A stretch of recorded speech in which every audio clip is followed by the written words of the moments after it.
Hi സുഹൃത്തുക്കളെ, my ബ്ലോഗിലേക്ക് എല്ലാവർക്കും സ്വാഗതം. ഇന്ന് ഞാൻ എത്തിയിരിക്കുന്നത് Z350 ന്യൂട്രോൺ കമ്പനിയുടെ വിശേഷങ്ങളുമായിട്ടാണ്. നമുക്ക് ഇതിൻ്റെ ഡീറ്റെയിലേക്ക് കടക്കാം. ഞാനിതെടുത്തിട്ട് 17 മാസമായി. 17 മാസത്തിനകത്ത് ഞാൻ ടയർ മാത്രം മാറിയിട്ടുണ്ട്. ബാക്കിലെ ടയർ, ഫ്രണ്ടിലെ ടയർ അത് തന്നെയാണ് കിടക്കുന്നത്. ഇപ്പം കുഴപ്പമില്ല, മീഡിയം ടയർ തന്നെയാണ്. പിന്നെ ഇതിനകത്ത് എനിക്കുള്ള പോരാഴി എന്ന് പറഞ്ഞാൽ ഫ്രണ്ടിൽ സ്പേസ് ഉണ്ട്, എന്നാലും എനിക്ക് മുളോടിയുടെയൊക്കെ സെയിൽ, അന്നേരം കൂടുതൽ സെയിൽ ഓർഡർ വരുമ്പോൾ കൊണ്ടുപോകാനുള്ള ബുദ്ധിമുട്ട്. രണ്ടാമത് പിന്നെ എൻ്റെ സീറ്റ് ഇതിനകത്ത് കപ്പാസിറ്റി കുറവാണ്, ഇതിനകത്ത് സ്പേസ് കുറവാണ്.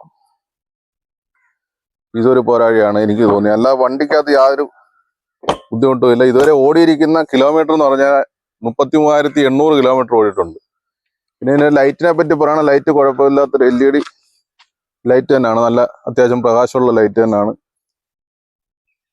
അല്ല വേറെ വിശേഷങ്ങൾ പ്രത്യേകിച്ച് പറഞ്ഞാൽ ഇതിന്റെ ട്രെം മോട്ടറാണ്, ബെൽറ്റ് ടൈപ്പ് അല്ല, ട്രെം മോട്ടറാണ്.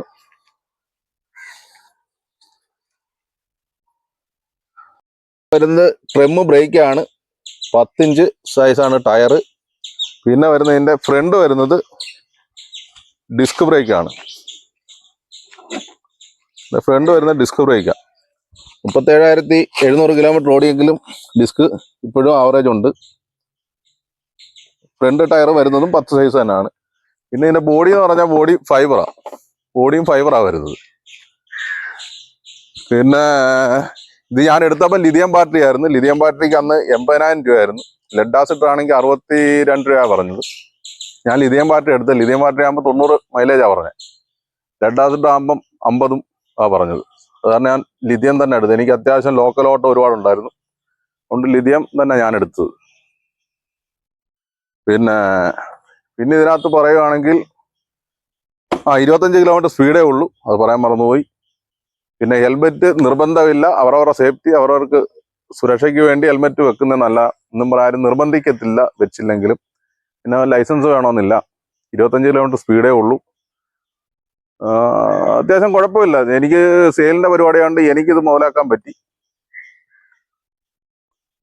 പിന്നെ ഇതിനകത്ത് പറയുവാണെങ്കിൽ എനിക്കിത് നല്ല വണ്ടിയായിരുന്നു, നല്ല പെർഫോമൻസ് ആയിരുന്നു, എനിക്ക് മുതലായി.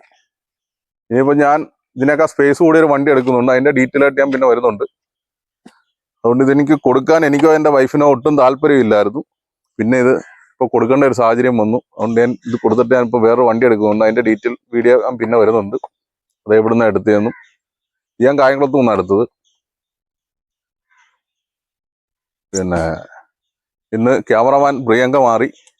ഇന്ന് സൗദി അറേബ്യയിൽ നിന്ന് നമ്മളൊരു ഒറ്റ സുഹൃത്ത് രതീഷ്, ഇന്നലെയല്ല മെനങ്ങാന്ന് അവൻ എത്തിയത്. അവനാ ഇന്ന് ക്യാമറമാൻ. സുഹൃത്ത് രതീഷ്, ഇവനിപ്പം ഗൾഫിൽ നിന്ന് ലീവിന് വന്നതാണ്. ഇപ്പോൾ വണ്ടി എൻ്റെ അഭിപ്രായത്തിൽ നല്ല വണ്ടി തന്നെയാണ്. പ്രായം ചെന്നവർക്കും ലേഡീസിനൊക്കെ അത്യാവശ്യം ഓടിക്കാം. ലോങ് പോവുകയൊക്കെ ചെയ്യാം. എവിടെങ്കിലും പോകണമെങ്കിൽ നമുക്ക് ഇച്ചിരി നേരത്തെ ഇറങ്ങണമെന്നേ ഉള്ളൂ. ഞാനും വൈഫായിട്ടൊക്കെ ഒരുപാട് ദൂരെയൊക്കെ പോയിട്ടുണ്ട്. 34 വൺ സൈഡ് ഞാൻ പോയിട്ടുണ്ട് ദൂരം വരെ. പിന്നെ ഇതിനെപ്പറ്റി വിശേഷങ്ങൾ ഇത്രയൊക്കെ ഉള്ളൂ. ഇനി അടുത്ത ഇത് കൊടുത്തിട്ട് ഞാനൊരു വണ്ടി എടുക്കുന്നുണ്ട്, അതിന്റെ വിശേഷമായിട്ട് ഞാൻ വരുന്നുണ്ട്. ഞങ്ങൾ നിൽക്കുന്ന നല്ല അടിപൊളി ആലിന്റെ ചുവട്ടില, നല്ല അടിപൊളി സ്ഥലമാണിത്. ഇവിടെ ഒരു തോടും ഒക്കെ ഉണ്ട്. ഇത് കായലിലോട്ട് പോകുന്ന തോടാണ്. അപ്പോൾ ഇന്നത്തെ ന്യൂട്രോൺ Z350 വിശേഷങ്ങളിലൂടെ അവസാനിക്കുന്നു. ഈ വീഡിയോ കാണുന്നവർ ലൈക്ക് ചെയ്യാനും സബ്സ്ക്രൈബ് ചെയ്യാത്തവർ സബ്സ്ക്രൈബ് ചെയ്യാനും ഒട്ടും മടിക്കണ്ട. അപ്പോൾ അടുത്ത വീഡിയോ ആയിട്ട് വരുന്നിടം വരെ ഓക്കെ, ബൈ.